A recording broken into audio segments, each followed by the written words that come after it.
Week 8 of the NFL season is in the books, and off to week 9 we go. A lot of trades happened this week. Actually, a lot of trades happened today while I'm making this video. Obviously, today is Tuesday.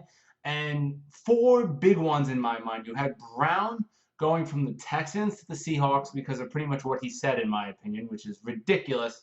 And it's a great pickup by the Seahawks because they needed offensive line help. You had Kelvin Benjamin at the last second going from the Panthers to the Bills. Great trade for the Bills, good trade for the Panthers. I think the Panthers are betting on him probably getting injured again, and the Bills wanting to go for it this year and maybe beat out the Patriots, which we all know they won't, but still they want to go for it, and I commend them for that. Then you had Jay Ajayi also earlier in the day going from the Miami Dolphins after their terrible, terrible loss last week to the Philadelphia Eagles. Great trade for Philadelphia, only traded a fourth rounder for him, which was ridiculous in my mind. I mean, Jay Ajayi is a very good running back who's going to be way more motivated on a Super Bowl contending team in the Philadelphia Eagles. And then the day before, Monday, we found out Jimmy Garoppolo is going from the Patriots to the 49ers. I think it was a good trade for both teams. I understand why Bill Belichick held off until the very last second to trade Jimmy Garoppolo to see if Tom Brady showed any dissension in his skill set, but he didn't. He's shown that he's still a very top tier quarterback, top two this year if you count Aaron Rodgers, but Aaron Rodgers is injured. So I'd probably count him number one again. And that's all that's happened pretty much this week. That is extremely important. That's going to change up my picks and pretty much anyone's picks this week because Kelvin Benjamin, Jay Ajayi, Jimmy Garoppolo, and Duami Brown, I think his name is, are all big pickups for those teams. I don't know if Jimmy Garoppolo is going to play this week, but the other three should. So here come my week 9 picks. I hope you enjoy them. All right, just like last week, I'm going to have 3 locks and 2 upset picks. My first lock of the week is going to be the Thursday night game. You got the Buffalo Bills versus my New York Jets. New York Jets are home hosting them, but the Bills are favored by 3.5 points. I got the Bills winning this game. They just got reinforcements in Kelvin Benjamin. I don't know how many snaps he's going to get, but he's still a big target. You got Tyrod Taylor, who always gives the Jets trouble. Jets never seem to be able to contain him in the pocket. He is a big threat with his feet, and he can throw the ball pretty well. He is a decent quarterback. And you got LaShawn McCoy, who is a top 5 running back in this league, who will end up in the top 5 of rushing yards, having a great season this season, got a bunch of touchdowns. Also is going to end up in the top 10 in total yards at the end of the season. Buffalo has been spectacular this year, 6-2. I'm pretty surprised.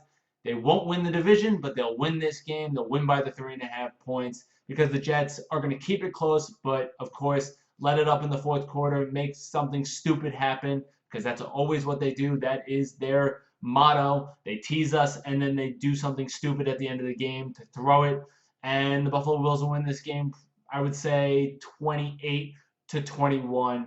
Buffalo wins and moves to 7-2. My next lock is going to be the New York Giants home hosting the Rams. The Rams are favored by 3.5 points. I'm taking the Rams even going to New York because you got Janoris Jenkins, who just got suspended by the New York Giants, and that is a weapon they need on the defensive side to be able to contain the Rams' offensive attack, which is one of the best in the league. Rams are a good team with a good defense. The Giants have no weapons except for Ingram, and even him shouldn't be a number 1 option. He should be like a number 2 or 3 on most teams. He is very talented, though. I don't think Eli Manning is going to be able to stay on his feet with Aaron Donald on the other side, rushing the passer.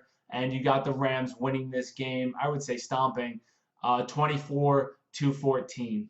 All right, my last lock of the week is the Eagles at home versus the Denver Broncos. Denver offense looked terrible last week. Eagles have played really well. Their offenses look great. They do get some reinforcements with Jay Ajayi, which is a great signing. I know he won't play as many snaps as he usually will because of the new offensive scheme he has to learn, but he'll, I think, be in 30 plays, and he'll probably get like 10 or 12 rush attempts this week, with LeGarrette Blount getting most of them. And then as the season progresses, Jay Ajayi will get about 60 to 70%, with LeGarrette Blount getting the other amount, with Smallwood getting a spattering of attempts. But the Eagles are just a better team all around. Eagles defense can definitely stuff the Denver's offense. Denver's defense will get tired, and that's when the Eagles will pull ahead. by more than the 8 points they're favored. Take the Eagles, you take the points. All right, my first upset of the week is the Dallas Cowboys at home versus the Kansas City Chiefs. The Chiefs are favored by 1, so I can't believe I'm saying this. I'm taking the Cowboys. Everything the Cowboys do well on offense, the Chiefs can't stop on defense. The Chiefs are like ranked 28th against the run. I know Ezekiel Elliott's not going to play, but Alfred Morris is still a very good running back. He's still probably a starter on a lot of other teams if he's not on the Cowboys. And that offensive line is still that offensive line. Dak is my only question mark. I am not big on Dak Prescott. I think he is a decent to above average quarterback. I don't think he's any better than that. He hasn't shown me that he can make the throws without Ezekiel Elliott in the backfield, allowing him to have single coverage everywhere. Now you know that they're going to have double coverage on Dez Bryant, and they're going to really play more zone so that they're going to leave openings for the running back to run. So if they're struggling running the ball, it's going to put it in Dak Prescott's hands. I don't think they're going to struggle against the run because Kansas City is not good against the run, and that is why Dallas is going to win this game in a very close game, but Dallas is at home, so I take Dallas, and I take +1. And the last upset I'm going to do is the Green Bay Packers versus the Lions. I'm taking Green Bay. Detroit is favored by 2.5. Matt Stafford, just keep the ball out of his hands. Green Bay's going to run the ball a lot. It's going to be cold. Aaron Jones has looked like he's an actual running back that can do good things.